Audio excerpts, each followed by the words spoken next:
Glórias ao Pai, ao Filho e ao Espírito Santo, agora e para sempre, amém.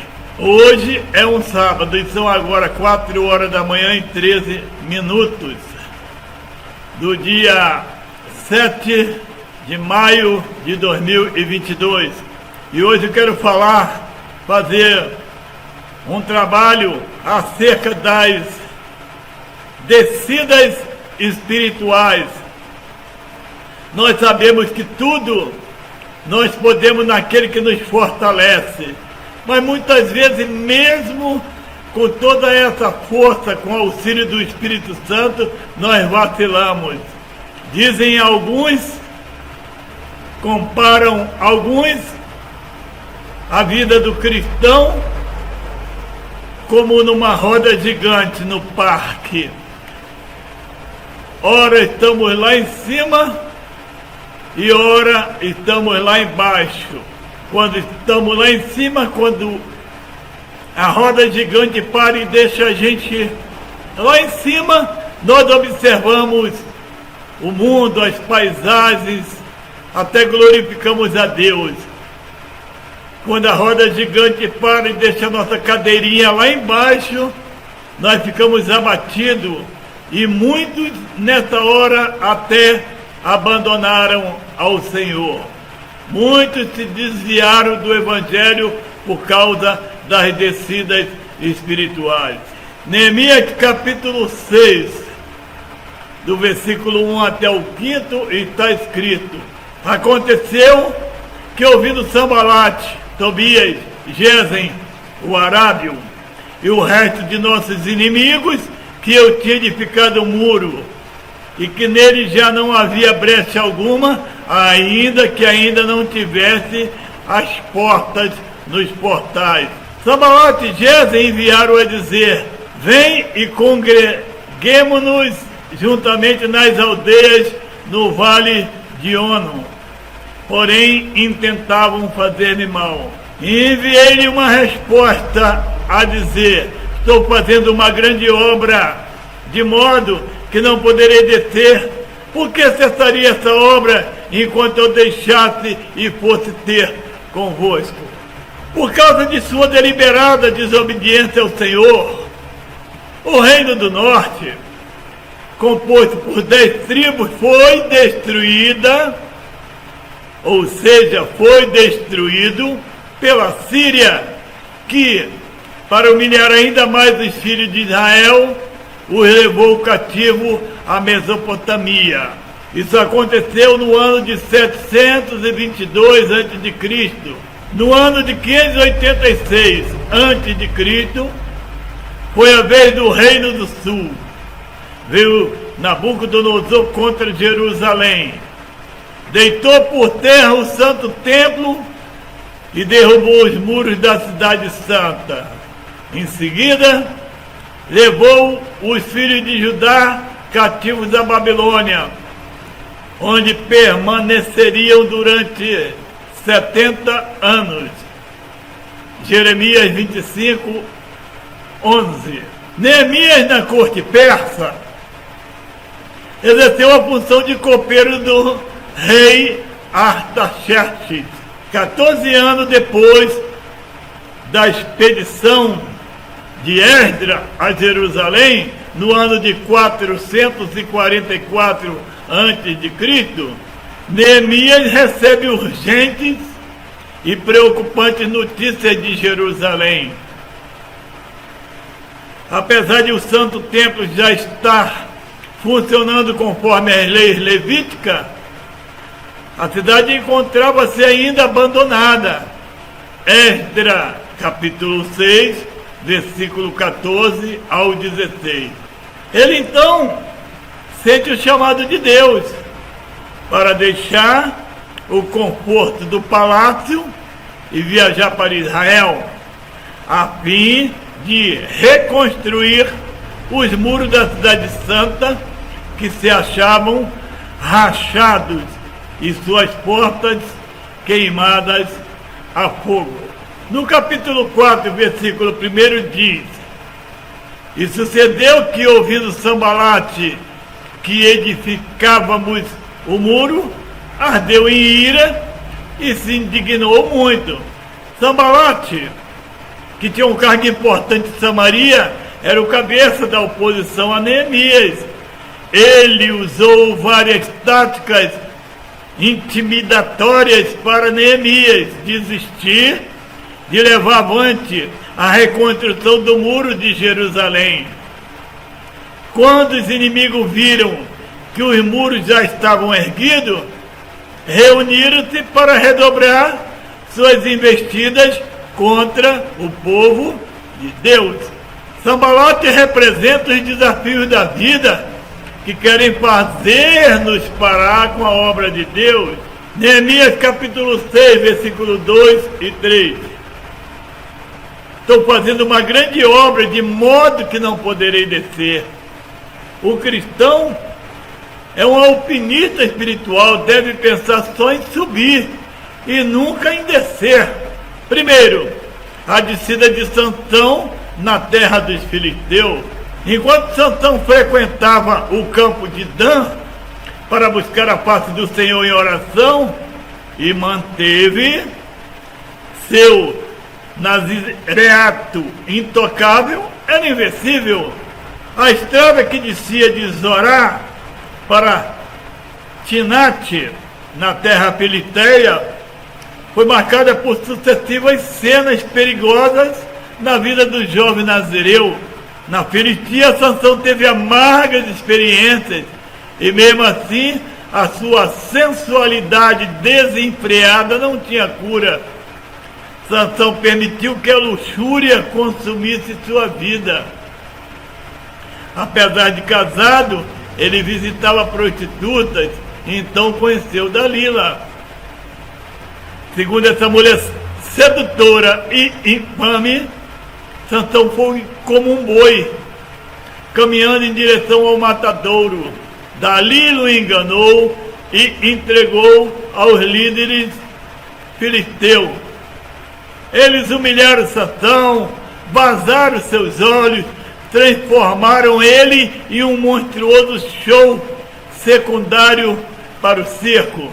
Se trilharmos esse caminho frequentado por Sansão, seremos ocasionalmente espirituais e sofreremos as agruras que a concupiscência da carne pode oferecer. Em Tinate, Sansão sofreu muitas coisas. Foi atacado frontalmente por um leão, Juízes 14, versículos 5 e 6. Foi enganado por uma mulher sensual com a qual acabou casando, cujo enlace durou apenas 7 dias, Juízes 14, 17. Foi ludibriado pelo seu próprio sogro, Juízes 15, 2. Comeu do mel que contaminara seu nazireato, Juízes 14, versículo 8 e 9. Sansão perdeu, por causa do pecado, a confiança de seus pais, autodomínio, condição de nazireu, a força divina, sua visão, sua liberdade e a sua vida. 2. A descida de Abraão na terra do Egito. Gênesis capítulo 12, versículo 10.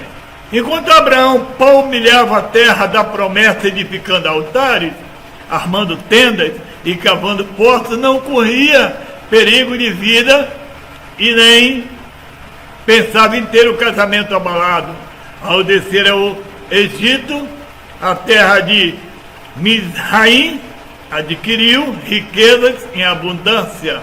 Gênesis capítulo 13, versículo 1 e 2. Quem desce ao Egito deste mundo passa a ter um caráter mundanizado, mentiroso e susceptível à morte. Quem se encontra em Canaã, da experiência com Deus, não pode formar nenhuma, nem pensar em passear no Egito, o Egito desta vida, porque as marcas de Faraó ficarão cravadas. Temos que de vez por todas desvencilharmos do sistema corruptor desse mundo egípcio e falarmos como Moisés declarou a Faraó: eu nunca mais verei o teu rosto. A maior prova da transformação de um cristão é quando as coisas desse mundo vaidoso não podem mais atraí-lo. José nem quis que seus ossos ficassem no Egito. Gênesis 50, 25. Hebreus 10, 22. Moisés abandonou as honrarias faraônicas. Hebreus 11, 24. Abraão só teve paz quando subiu do Egito. 3. Descida de Jonas a Jope. Jonas 13. O profeta Pujão teve seu trajeto cheio de declives espirituais, cheio de descidas espirituais acentuadas. O destino tomado por Jonas representa a fuga do cumprimento dos deveres para com Deus e a obra missionária. Quantos cristãos fujões estão longe com suas vidas atordoadas no mar? Quantos cristãos estão no mar desta vida, no sufoco, porque tomaram um rumo diferente no que tange aos compromissos espirituais? Quantos cristãos fugiram das suas responsabilidades para com Deus e preferiram voltar para os braços de Satanás? Jonas trouxe turbulência e desespero aos marinheiros, trouxe prejuízo. Fique sabendo que as águas enfurecerão e até mesmo a natureza se revoltará contra você, até que você retorne aos caminhos do Senhor, onde deve andar. Quantos lares estão em turbulência por causa da desobediência?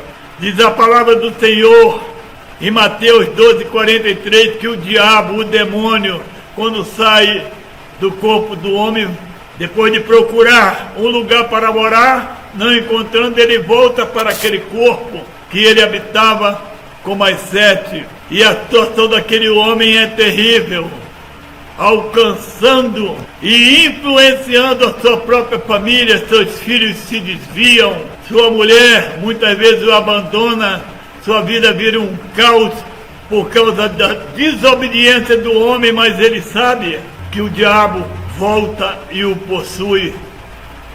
Muitas vezes ele nem consegue compreender por causa da cegueira espiritual. Ele sabe que se voltar para Jesus, que Jesus vai solucionar todos os seus problemas, que Deus o está esperando e dando a ele uma oportunidade, mas ele não volta, ele não tem forças, ele nem consegue enxergar que está possesso de demônios, porque Jesus Cristo disse que assim seria e ainda nos garantiu dizendo: os céus e a terra passarão, mas as minhas palavras jamais haverão de passar.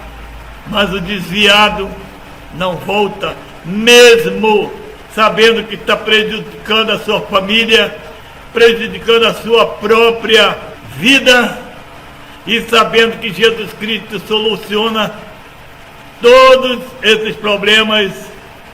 Basta ele voltar para Cristo.